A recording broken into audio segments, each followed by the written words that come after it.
سلام بنات، كي دايرين؟ لاباس عليكم؟ نتمنى ان شاء الله تكونوا كلكم بخير وعلى خير. اليوم كيف شفتوا الفيديو غيكون عباره عن فلوغ.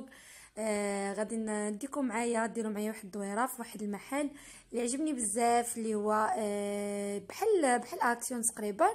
مهم كاين في بورتي دي كاتانيا. بالنسبه للبنات اللي بغاو يعرفوا، صراحه ماشي بزاف باش فتح هذا المحل، صراحه زوين بزاف عجبني. فلهذا بغيت نديكم معايا. كيف كتشوفوا دوزتكم شويه في الطريق، دابا حنا وصلنا لبورتي دي كاتانيا، وغادي نخليكم مع الفيديو، نخليكم مع الجوله، وان شاء الله فاش نرجع للدار غادي نكمل معاكم هذا الفلوق.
هنا البنات كيف كتشوفوا معايا بعد ما رجعنا للدار صافي رجعنا مسالين مطحطحين عينا بزاف، راكم عارفين مع الدوران ومع الدراري وجبنا صافي كل واحد فين كيجر. صافي جينا للدار خدينا غير بيتزا اللي تعشينا بها لان اصلا كنا تغدينا مزيان مع راجلنا كان خدام، فدرنا كسكسي في الغدا وفي العشاء خدينا بيتزا.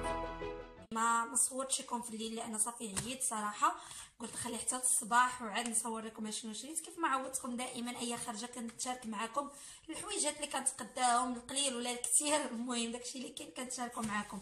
المهم دزت ليدل البنات ضروري ملي كنمشي تما البورتي دي كاتاني كندوز ليدل كنتقدى منه شي حوايج اللي كيعجبوني فيه. المهم خدينا الدراري هكا عصير شربوه منه. هاد فريز خديته من اوشان، خديته كان دايرين فيه سبورتو. خديت هاد لامور بيدانتي هذا بالنسبه للبنات الحوايج تيدير فيهم الريحه صراحه واعر، انا كيعجبني داك الزرق. ما لقيتوش، لقيت غير هذا صراحه زوين زوين زوين بزاف. هذا البنات هاد كوكولينو هذا اللي ديال الريكارك اللي كتكون بحال هكا واعر زوين بزاف كيعجبني كناخذو دائما. الثمن ما عقلتش بلي الصراحه ما نكذبش لكم، ولكن المهم كيعجبني بالخصوص الزرق، الا لقيتو الزرق خذوه. من بعد خديت هذه تاهي من ليدل الخميره ضروري كناخذها. خديت الفاني وخديت هاد الخميره ديال الخبز وخديت منه هاد اللوز الكيني صراحه زوين عندهم ورخيص. 100 غرام ب1 اورو والله الا زعما زوين. دائما وليت كنمشي كناخذو من تما. وخديت فرماج هذا تا هو ديما كناخذو من ليدل كيجيني بحال لافاش كري ديال المغرب. خديت هاد الكريم نيفيا تا هو خديته من ليدل، هذا تا هو خديته من ليدل. وشكلاط الدراري هادشي اللي خديت من ليدل. بالنسبه لهذا البنات خديته من اوشان. خدينا المهم خدينا تفاح. المهم راه داكشي اللي كاين كنشاركو معكم قلت لكم. وخديت هاد الصابون ديال الحوايج ديال الغسيل، هذا خديته من اوشان. كنستعملو بحال هكا. المهم ماشي ضروري هاد الماركه ديال اوشان كل مره واش كناخذ ديال الحوايج الكحلين كيبقى يعني كيحافظ لهم على اللون ديالو. خديت هاد العلبه هذه البنات باش نبقى ندير التليفون ملي يكون في الطوموبيل، حيت بعض المرات كنكون كندير شي فلوغ ولا شي حاجه ما كنلقاش كيفاش نحط التليفون كيبقى يطيح ليا، فخديت لي هاد العلبه هذه كتلصق ونبقى نحط عليها التليفون.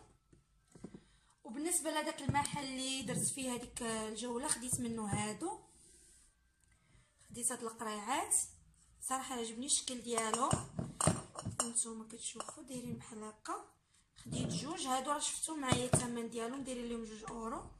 المهم مازال ما عرفتش لاش غنستعملهم، المهم خديتهم وهذيك الساعه يحل نشوفوا لاش غنستعملهم ان شاء الله. دابا راه جاي رمضان كنبداو بحال هكا تحضيرات. انا كيعجبني دابا في التحضيرات ديال رمضان يعني في الاواني وهادشي كنبقى كل مره كناخذ حاجه باش ما كيجينيش داكشي بزاف كلشي في مره واحده. ان شاء الله غادي نستعملهم من بعد. المهم هنايا غير هكا سراول خدام راجلي صافي حتى جوج كانوا باقيين دايرين فيهم سكونطو، اما الحوايج الاخرين كلشي حيدوا منه سكونطو سالاو صافي. البنات هادو هما المشتريات اللي شريت اليوم. كنتمنى الفيديو ديال اليوم ينال الاعجاب ديالكم وبسلامه عليكم. نتلاقاو في الفيديو جاي ان شاء الله.